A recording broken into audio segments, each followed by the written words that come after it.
हाँ, तो क्या टॉपिक था आज का? हार्क। सबसे पहले पढ़ेंगे बेसिक कॉन्सेप्ट, फिर पढ़ेंगे उसका इम्प्लीमेंटेशन NR5G में हमने किस तरह से किया है। ठीक है, तो अगर मैं फ्रेशर क्राउड को यहाँ पे एड्रेस करूँ तो नेटवर्किंग का तो रहा होगा एक सब्जेक्ट, है ना। नेटवर्किंग के सब्जेक्ट में तुमने एक चीज पढ़ी होगी, ट्रांसमिशंस। ठीक है, ट्रांसमिशन में रीट्रांसमिशंस भी पढ़े होंगे। ठीक है, उसकी नीड भी पढ़ी होगी। ठीक है, तो वहीं से शुरुआत करते हैं। जब हमने रीट्रांसमिशंस पढ़े होंगे तो हमने एक चीज पढ़ी होगी ARQ। आर्क याद है किसी को? ऑटोमेटिक रिक्वेस्ट करके कुछ ARQ। ठीक है, ये होता था automatic repeat and then request. Automatic repeat request क्या प्रोसीजर है, इसका रीजन क्या है मैं बताता हूँ। जब भी हम बात करते हैं नेटवर्क की तो हम बात करते हैं डेटा ट्रांसफर की। ठीक है, किस चीज की बात करते हैं? डेटा ट्रांसफर की। और अगर हम डेटा ट्रांसफर कर रहे हैं तो डेटा ट्रांसफर में क्या होगा? अब बेयर मिनिमम 2 एंटिटीज जरूर होंगी। ठीक है, at least there would be one transmitter and there would be one receiver. ठीक है, अब स्पेसिफिकली अगर मैं बात करूं वायरलेस की, इनके बीच में कुछ ना कुछ मीडियम जरूर होगा ट्रांसमिशन का। ठीक है, मीडियम होना जरूरी है, बिना मीडियम के कोई ट्रांसफर नहीं होता। ट्रांसमिशन का मीडियम बहुत कुछ हो सकता है, वायर्ड हो सकता है और वायरलेस हो सकता है, और आजकल की नई जो आते हैं ऑप्टिकल फाइबर, वो भी हो सकता है। It could be many things. ठीक है, तो हम स्पेसिफिकली क्योंकि वायरलेस डोमेन से हैं तो हम वायरलेस की बात करेंगे। ठीक है, तो एक इधर ट्रांसमीटर बैठा है, एक इधर रिसीवर बैठा है, 2 एंटिटीज हैं, डेटा का ट्रांसफर होगा थ्रू वायरलेस। अब उसमें क्या दिक्कत होती है सबसे बड़ी, कि एरर्स इंड्यूस हो सकते हैं डेटा में। ठीक है, तो क्या क्या होना जरूरी है कि जब मैं यहां से डेटा भेजता हूं, यहां पे भेज रहा हूं मैं, ठीक है, तो उसको पहुंचने में कुछ टाइम लगेगा। ये एक्सिस जो है टाइम को रिप्रेजेंट कर दिया है, टाइम पास हो रहा है, भेजते ही तुरंत वहां पे नहीं रहा, थोड़ा टाइम लगेगा। तो यहां पर अगर एरर आ सकता है तो एक एरर चेकिंग मैकेनिज्म होनी चाहिए एट द वेरी लीस्ट, कि डेटा जो आया है वो सही आया है या नहीं आया है। ठीक है, तो उसके लिए यहाँ पे बहुत तरह के मैकेनिज्म्स होती हैं, जिसमें एक होता है CRC चेक।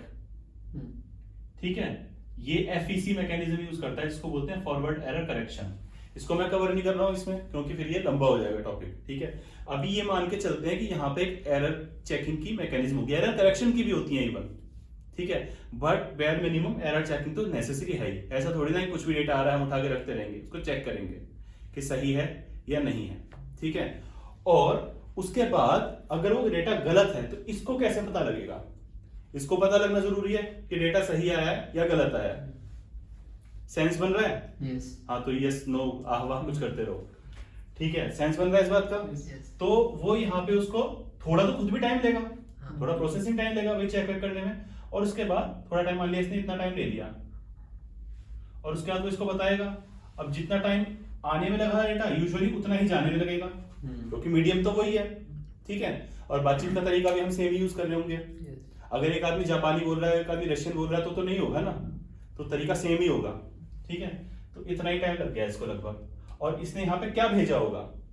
इसने यहाँ पे बेस्ड ऑन एरर चेकिंग ये बोला होगा कि डेटा मेरा सही आ गया है या गलत आ गया है।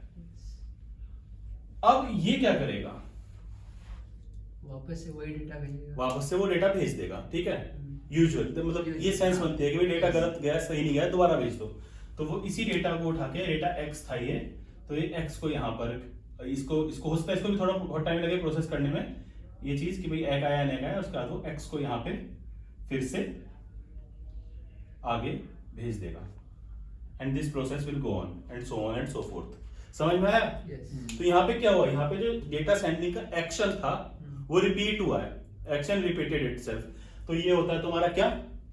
Repeat data transfer error checking के बाद का ARQ। देख रहे हो कितने स्मार्ट है हमारे विश्वास भाई। विश्वास भाई आ जाओ, आपका फोटो दिखाना बनता है। जिंदाबाद, आयो आ जाओ। आपको यही पता है। हाँ, ये विश्वास भाई हैं हमारे। तो यहाँ पे क्या हो गया? ये हो गया ARQ, एक्शन रिपीट रिक्वेस्ट। यहाँ तक समझ आ गया? लेकिन हमने क्या टॉपिक उठाया है आज? हमने तो HARQ उठाया है, तो कुछ तो होगा ही वो, है ना। हम आराम से तो मानते नहीं, थोड़ी बहुत उंगली तो हमें करनी है हर चीज में। तो अब हार्क क्या होता है? मैंने जल्दी कर दिया, मुझे ये रब नहीं करना चाहिए था, जस्ट रियलाइज्ड इट।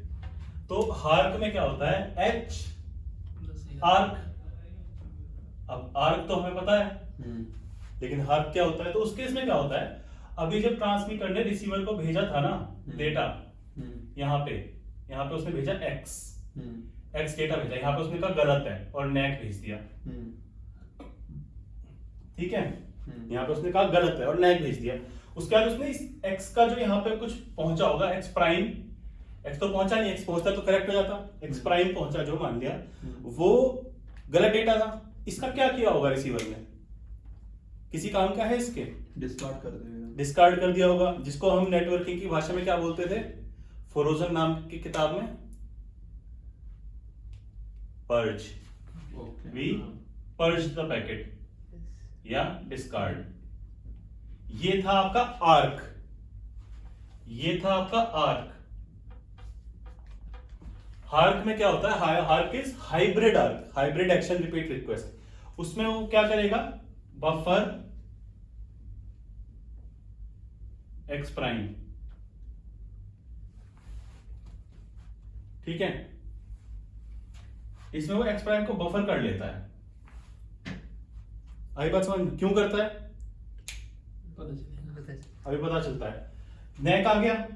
अच्छा, एक और इंपॉर्टेंट चीज है, इस तरह के सिस्टम्स में यूजुअली अगर कुछ नहीं आया है तो उसको भी नैक मानते हैं, ठीक है। अब वो यहां पे फिर से एक्स भेजेगा, अब की बार मिला यहां पे एक्स प्राइम प्राइम, सही अब की बार भी नहीं मिला है, क्या करेगा, हम हार्क में हैं, ठीक है। उसने देखा, इसको बफर किया,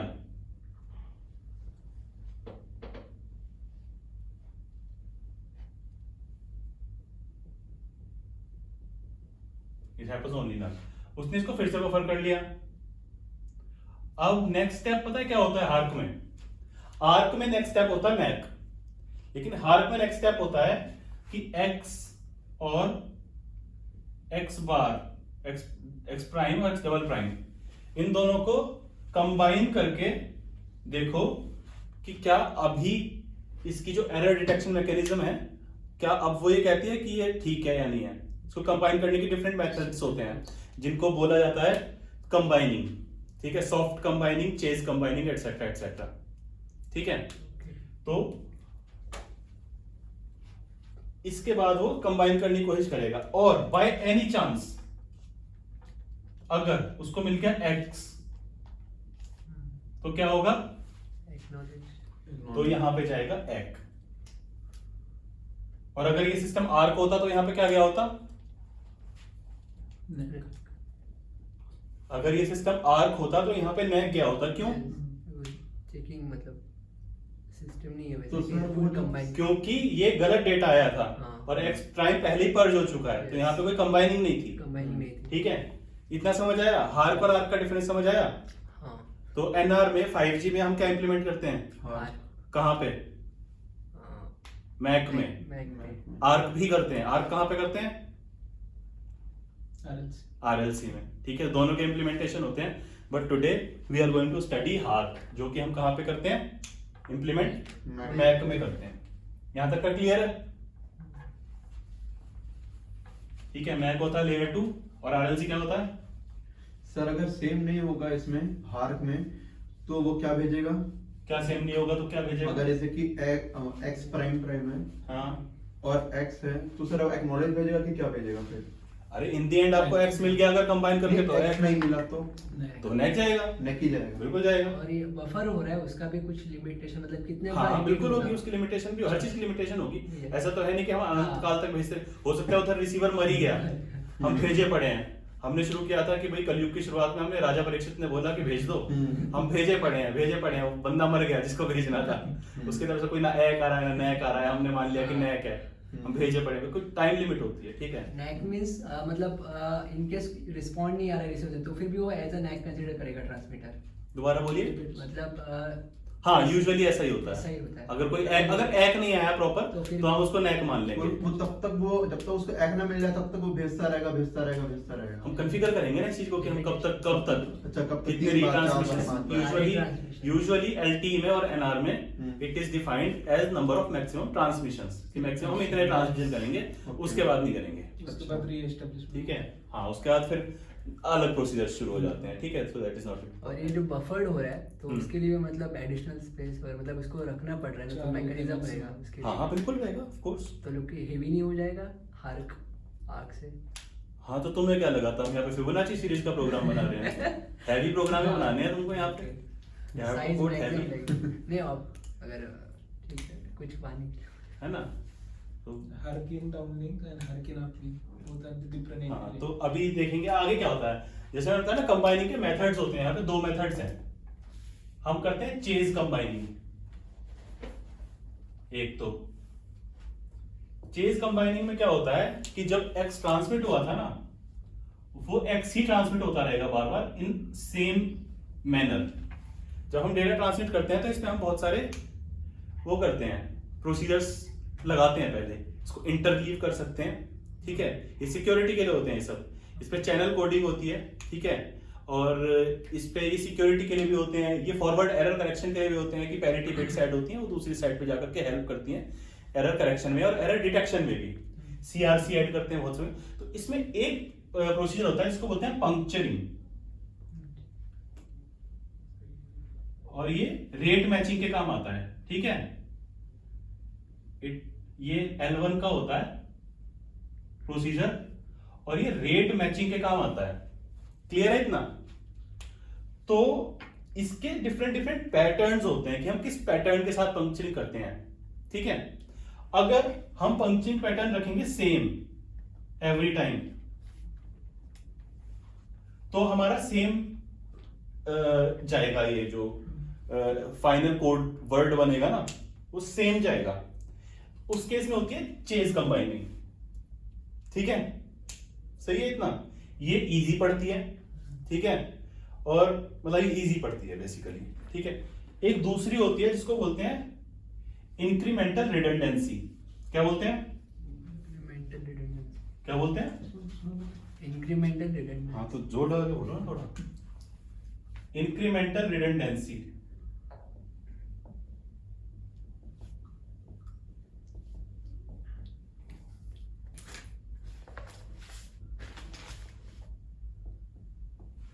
तो इसमें क्या होता है कि पंक्चरिंग पैटर्न डिफरेंट हो जाता है हर बार। ठीक है तो जाएगा तो x ही डेटा पर डिफरेंट फॉर्म्स में जाएगा। ठीक है इसमें कंबाइनिंग बेटर होती है।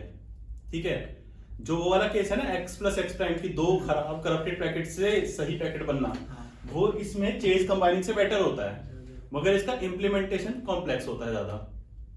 ठीक है इसका इंप्लीमेंटेशन थोड़ा ज्यादा कॉम्प्लिकेटेड होता है बट इसमें पंक्चरिंग पैटर्न कैन चेंज। ठीक है इसमें पंक्चरिंग पैटर्न चेंज होता है।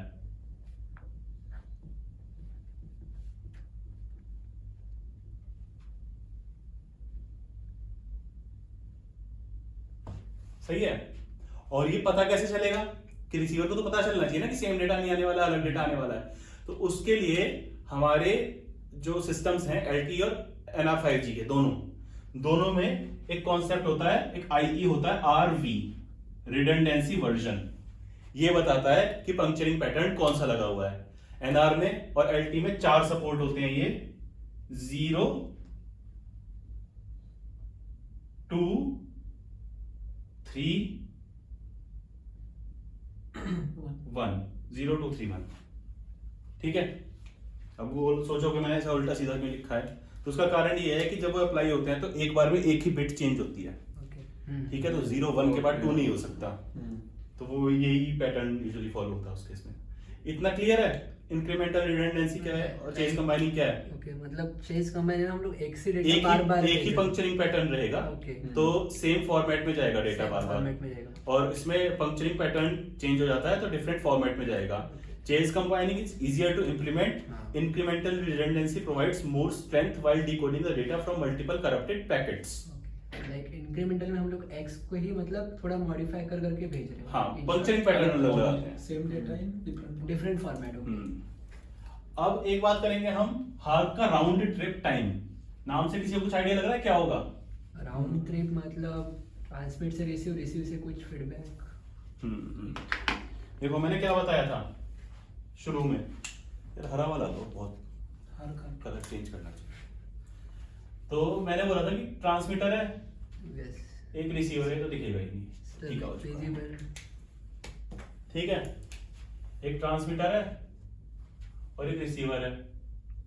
तो मैंने क्या बोला था यहाँ पे कि अब जब ये जाएगा थोड़ा टाइम लेगा। यस ठीक है, यहाँ पे शुरू किया था हमने कोई टाइम की यूनिट पे, इस जगह पे ये भी थोड़ा प्रोसेसिंग में टाइम लेगा और फिर ये भेजेगा, यहाँ पे रिसीव होगा। इतना टाइम लगा ना एक प्रोसेस में, तो इसको क्या बोलेंगे? इसको बोलेंगे round trip time. Round trip time. Okay. ठीक है, एक पूरी राउंड ट्रिप मारने में प्रोसेस को इतना टाइम लगा। यहां तक क्लियर है? यस पक्का? यस। कोई दिक्कत वाली बात? अच्छा, अब इसमें कॉन्सेप्ट आता है सेंडर वेट का। कोई मुझे बता सकता है वो क्या कॉन्सेप्ट होगा? बहुत सिंपल है, मतलब रिस्पांस के लिए वेट कितने टाइम के लिए? सेंडर कब तक वेट कर रहा है, ट्रांसमीटर जो है वो इतनी देर वेट में ही बैठा रहा। यस। अब जब ये आएगा तब वो अगला डेटा भेजेगा। यहाँ पे x था, फिर यहाँ पे x1, अब वो इसके बाद भेजेगा अगर यहाँ पे एक आया होगा तो। प्रॉपर एक्नॉलेजमेंट अगर आया होगा तब। ठीक है, इतना क्लियर है? यस। तो ये है कॉन्सेप्ट किस चीज का? सेंडर वेट का। Is it a good idea? Like मतलब विंडो प्रोवाइड कर रहा है बेसिकली, या फिर हम लोग मेजर करें या फिक्स डिफाइंड रहेगा? Is it a good idea?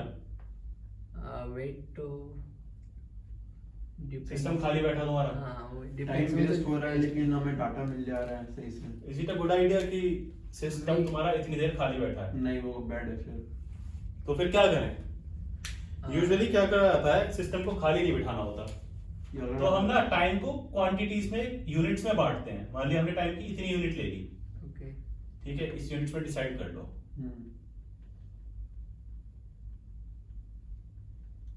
ठीक है, तो राउंड ट्रिप टाइम कितना हुआ इसमें भेजा था? तो 1 2 3 4 5 6 7 8, राउंड ट्रिप टाइम कितना हुआ? 8 यूनिट्स। ठीक है, सही है? यस। तो हम इस टाइम का नाम भी रख सकते हैं। हाँ। ठीक है, इसको बोलते हैं टाइम यूनिट 0 1 2 3 4 5 6 7। ठीक है। ठीक है, हमें पता है राउंड ट्रिप टाइम 8 यूनिट है। हमने ये 0 पे जो डेटा भेजा तो एक उसका एक कब आएगा? 8 पे आएगा, है ना? 1 वाले, अगर मैं यहाँ पे एक्स्ट्रा डेटा भेज दूं, मैं बोल रहा हूँ कि 1 पे भी मैंने डेटा भेज दिया, तो वापस आने में नहीं। एग्जैक्टली फिर उसके बाद 2 पे भी भेज दो और फिर and so on and so fourth. कितने कितने पैरेलल डेटा इस केस में भेज सकते हैं? 8 भेज सकते हैं। ठीक है, कैसे पता लगा किस चीज पे भेज हुआ? ये आरटीटी पे। क्लियर है ये चीज? यस। आरटीटी क्या होता है? आरटीटी की वजह से सेंडर वेट का कॉन्सेप्ट क्या था और उस सेंडर वेट के कॉन्सेप्ट को हम कैसे नलीफाई कर सकते हैं।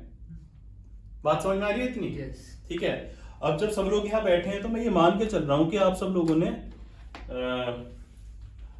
फ्रेम ग्रिड पढ़ ली होगी कि भाई सिस्टम फ्रेम क्या होता है, उसके अंदर स्लॉट्स क्या होते हैं, उसके अंदर सिंबल्स वगैरह क्या होते हैं। ठीक है, उसके बाद आगे चलते हैं। तो इसको बोलते हैं, ये जो 4-5 बनी हुई थी ना, इनको बोलते हैं SAW प्रोसेसेस। इन जनरल को बोलते हैं स्टॉप एंड वेट प्रोसेसेस। पहले केस में एक ही थी, भेजा, स्टॉप हो गया, अब वेट कर रहा है। ठीक है, लेकिन हमारे केसेस में हम मल्टीपल बना लेते हैं, मल्टीपल स्टॉप एंड वेट। एक प्रोसेस का डेटा भेजा, अब वेट करेंगे उसके लिए, लेकिन इतने में दूसरी का भेज दिया, अब दूसरा वेट कर रहा है। तो उससे क्या हुआ कि ट्रांसमीटर खाली नहीं बैठा। ट्रांसमीटर लगातार एक्शन में था। ठीक है, ट्रांसमीटर को ये नहीं लगा एक बार भी कि हाँ मैं तो खाली बैठा हूं, तो वो कुछ ना कुछ कर रहा है। ठीक है, प्रोसेस खाली बैठ के वेट करती है केवल उसकी एक। ठीक है, इस चीज को हमारे 5G में बोला जाता है hark process.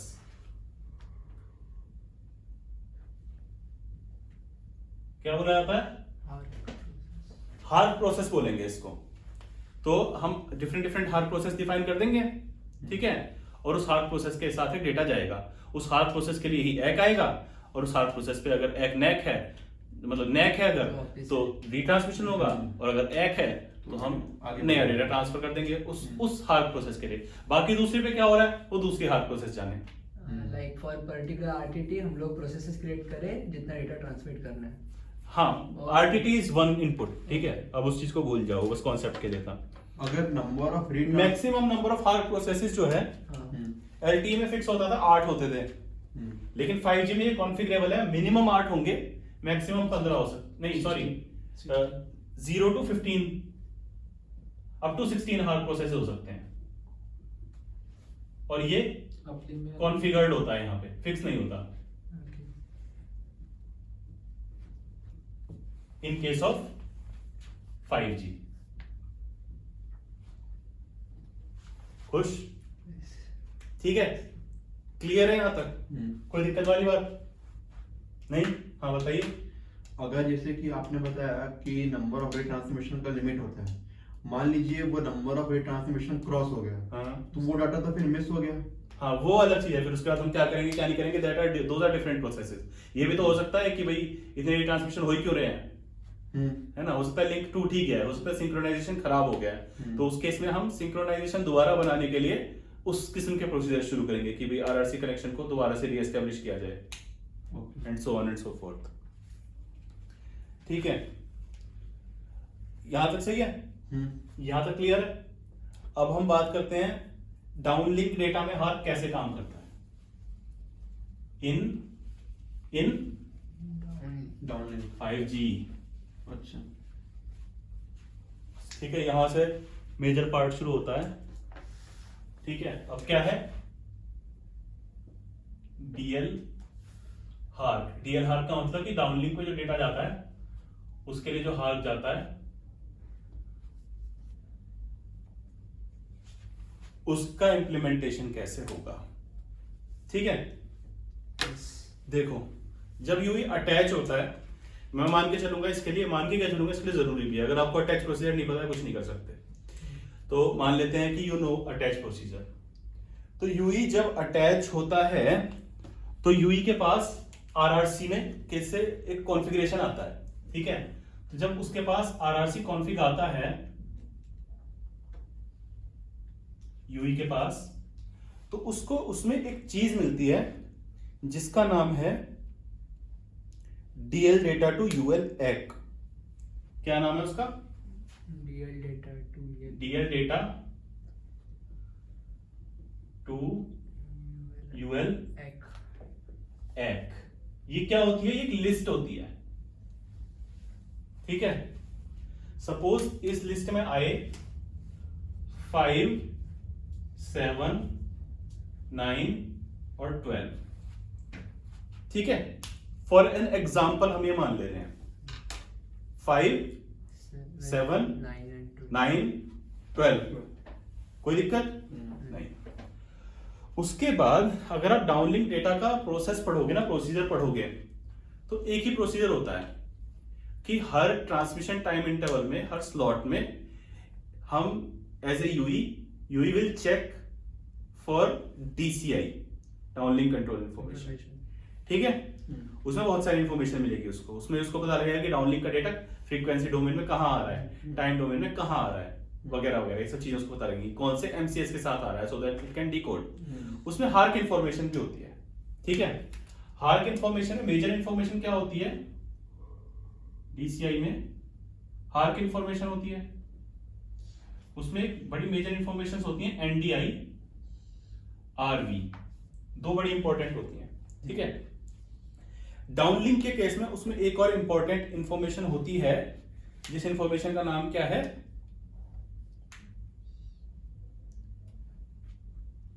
PDSCH to HARQ feedback, कुछ ऐसा नाम होता है, PDSCH to HARQ feedback indicator. Clear है यहां तक? सही है। DCI आ गया, DCI में ये लिखा था, ठीक है। अब डाउन और एक होती है हार्क प्रोसेस आईडी, ठीक है, हार्क की प्रोसेस आईडी, ठीक है। अब लेट अस सपोज मेरे पास एक DCI आया, उसकी हार्क प्रोसेस आईडी थी 5, ठीक है। तो मैं एज ए यूई अपने, मैं सब कुछ मेंटेन तो करके रखूंगा जो जो मेरे साथ हो रहा है, तो मैं 5 हार्क प्रोसेस आईडी पे जाके देखूंगा डाउनलिंक के लिए कि क्या पहले कोई डेटा आया था। अगर आया था, ठीक है, तो मैं उसकी NDI चेक करूंगा। क्या चेक करूंगा? NDI चेक करूंगा, ठीक है। NDI फिर मैं इसकी चेक करूंगा। ये एक बिट का डेटा होता है, इसकी वैल्यू या तो हो सकती है 0 या हो सकती है 1, ठीक है यहां तक। अब बड़े गौर से सुनना, मैं अपनी NDI बिट चेक करूंगा और इसकी NDI बिट चेक करूंगा। अगर दोनों मैच कर गई, इसका मतलब क्या है? इसका मतलब है कि ये एक रीट्रांसमिशन है। डेटा पहले आ चुका था, ठीक है। इस हार्क प्रोसेस पे जो डेटा पहले आया था वही डेटा दोबारा आ रहा है, ठीक है। यहां तक ठीक है। मैं चेक करूंगा कि इसकी हार्क बिट जो इस DCI में प्रोसेस 5 के लिए जो NDI बिट आई है, मैंने जो मेंटेन करी हुई है इस हार्क प्रोसेस आईडी के लिए, वो दोनों अगर मैच हो गई है तो ये रीट्रांसमिशन है, ठीक है। रीट्रांसमिशन अगर है तो फिर RV इंपॉर्टेंट हो जाता है कि पहले क्या RV आया था, अब क्या आया। अगर डिफरेंट है तो इंक्रीमेंटल रिडंडेंसी, अच्छा, ठीक है। और अगर डिफरेंट नहीं है तो चेज कंबाइनिंग। क्लियर है यहां तक? सही है। और अगर NDI बिट मैच नहीं होती है तो डिफरेंट, तो ये नया डेटा है, इट्स अ न्यू डेटा। इसको बोला जाता है टॉगलिंग, ठीक है। NDI बिट टॉगल होती है हर बार। पहले अगर 0 के साथ नेटवर्क में डेटा भेजा और उस डेटा का एक हो गया, तो अब नया डेटा भेजना है, तो फिर 1 के साथ भेजेगा, फिर से एक हो गया तो फिर 0 के साथ भेजेगा। It keeps toggling it for every new data. पुराने डेटा के लिए सेम जाएगी। क्लैरिटी है? यस, ठीक है। अब बात आ जाती है इसके एक की, एक कैसे जाएगा, ठीक है। तो एक के लिए ये बहुत इंपॉर्टेंट है, क्योंकि एक कब जाएगा हमें ये नहीं पता है अभी कि हमें एक कब भेजना है एग्जैक्टली, ठीक है। तो जब DL डाटा का हम एक भेजते हैं तो DCI ना 2 आ सकते हैं। डाउनलिंक का डेटा शेड्यूल करने के लिए 2 किस्म के DCI आ सकते हैं। एक आता है 00, एक आता है सॉरी, एक आता है 10, एक आता है 11।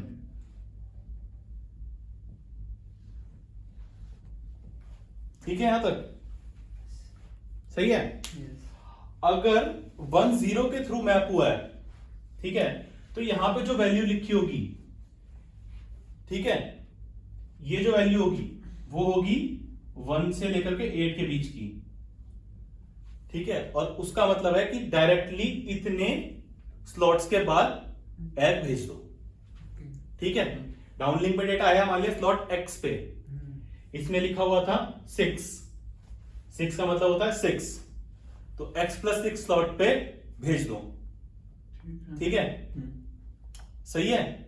लेकिन अगर DCI 1 में आता है ये वैल्यू, तो ये वैल्यू डायरेक्ट इसमें मैप नहीं होती, ठीक है। फिर क्या होता है, अगर इसमें वैल्यू आई थी 2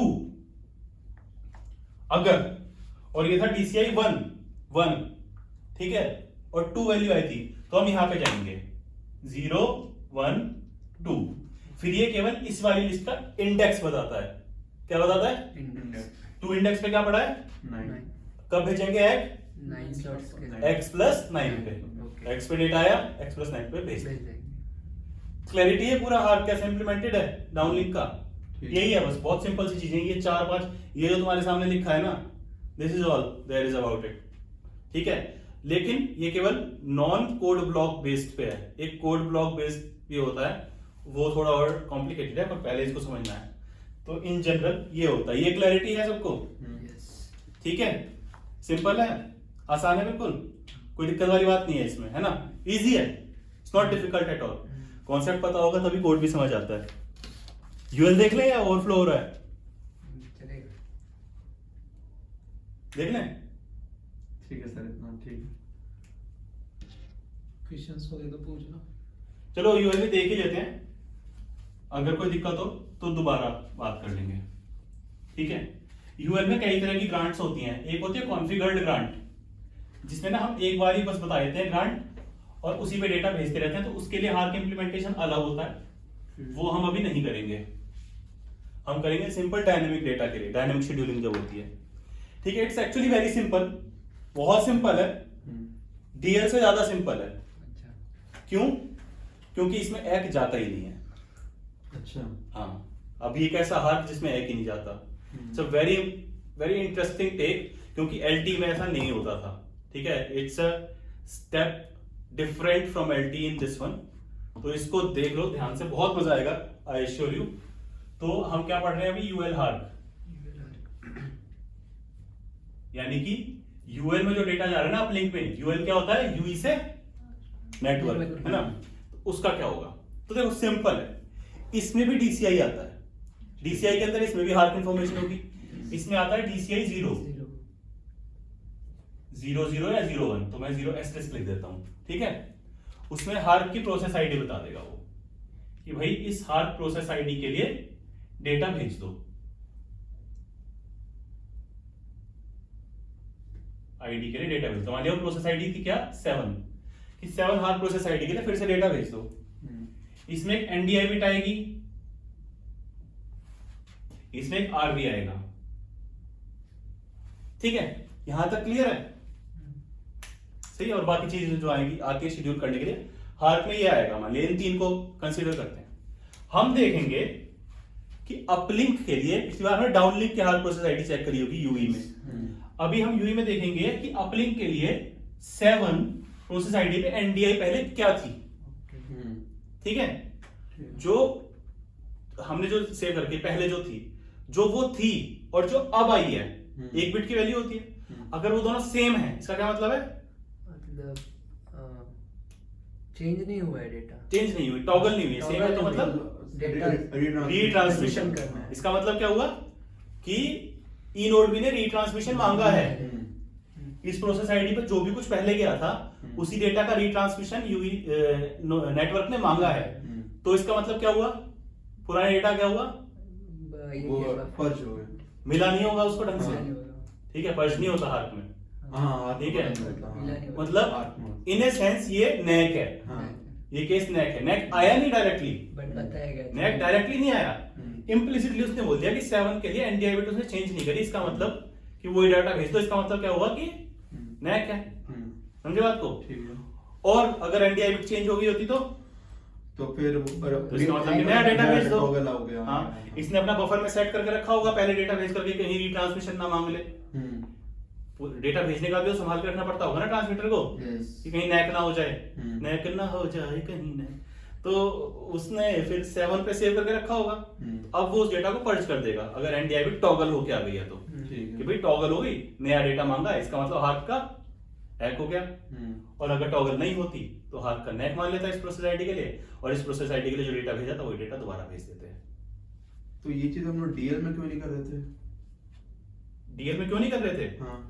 क्योंकि वहां पे सही से प्रोसेस, क्योंकि देखो डीएल में इसलिए नहीं कर रहे थे क्योंकि डेटा को शेड्यूल नेटवर्क करता है, नेटवर्क बता रहा है कि डेटा कब भेजना है कब नहीं भेजना, है ना। तो डीएल में तो नेटवर्क भेजने वाला भी डेटा है ना, उसको पता चलना चाहिए ना एक हुआ या नैक हुआ, है ना। तो किसी तरह पता चलना चाहिए ना उसको, शेड्यूल तो उसी को करना है। इस केस में नेटवर्क को पता ही है, इस केस में नेटवर्क बेसिकली जो डिसीजन लेने वाला है उसके पास इनपुट्स होने जरूरी हैं, ठीक है। उस केस में उसके पास इनपुट नहीं था, इस केस में तो उसके पास ही इनपुट है, तो वो है ना। ले रहा है पहले से। बात समझ में आई या नहीं? समझ में आई? अच्छा क्वेश्चन था, वेरी गुड। क्लियर है? तो बेसिक तो ये है, इसमें और बहुत सारी चीजें आ सकती हैं। अपलिंक में अगर ग्रांट कॉन्फ़िगर्ड है तो कैसे होगा, और कोड बुक बेस्ड ट्रांसमिशन है उनके लिए अलग होगा, but these are the very basic things. इनसे स्टार्ट करोगे कॉन्सेप्ट क्लियर हो जाएगा, आगे बढ़ पाओगे, ठीक है। ठीक है। कोई वो हो तो मुझसे बाद में पूछ लेना। हाँ यस